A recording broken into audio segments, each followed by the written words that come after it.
Bonjour à toutes et tous, entrepreneurs, chômeurs, salariés et même syndicalistes, bienvenue dans ce tout nouvel épisode de la revue de presse d'un salaud de patron.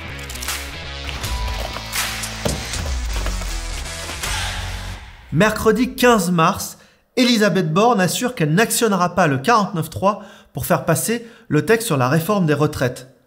Bravo! Il est grand temps que démocratie se fasse, il est temps de dialoguer, d'échanger, de s'écouter. Bravo Madame la Première ministre. Jeudi 16 mars, Elisabeth Borne actionne le 49.3 pour le texte sur la réforme des retraites.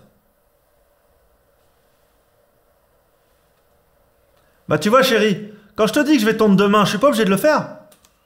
Non mais c'est vrai ça, dans quel monde on vivrait si on devait faire tout ce qu'on dit? Lu dans Ouest France, ce dimanche, des bouchers charcutiers du Mans ont battu le record du monde de la plus grande marmite de rillettes artisanales jamais produite en produisant plus de 1000 tonnes de rillettes. Non mais vraiment, il y en a qui ont des vies hyper stressantes.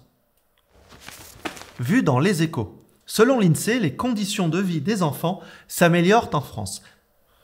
Ils mangent plus sainement, s'habillent correctement, partent en vacances.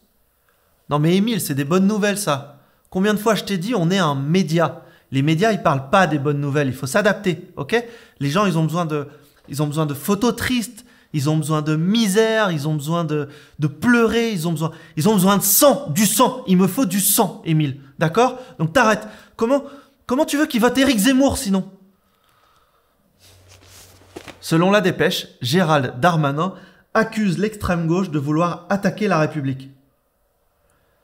Dis-moi, Darmanin, c'est pas celui qui a accusé les fans de Liverpool d'attaquer le Stade de France? Selon les dernières nouvelles d'Alsace, Michel Drucker aurait à nouveau été opéré du cœur. Pas d'inquiétude, à 174 ans, ses jours ne seraient pas en danger, il devrait bientôt reprendre les tournages. Selon le GIEC, qui regroupe pour rappel les meilleurs scientifiques de la planète, les politiques actuelles sont très loin de limiter le réchauffement climatique à 2 degrés, on serait plutôt sur du plus 3, plus 4 degrés d'ici la fin du siècle. Bah tu vois Émile quand tu veux, un truc bien trash, bien flippant et en plus c'est vrai. Parfait, bravo.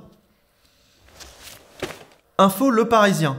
Fraude massive sur Vinted, le site de vente de vêtements d'occasion utilisé par un Français sur 3. Des milliers d'utilisateurs ont vu leur compte vidé par des cybercriminels et leur argent transféré au Luxembourg ou en Allemagne. Ça alors, Vinted fait aussi dans la seconde main concernant nos cartes bleues maintenant. Merde! Merci d'avoir feuilleté les médias avec moi. À très vite pour une nouvelle revue de presse. Like, partage, jette pierre, colibé. N'hésitez pas, je suis là.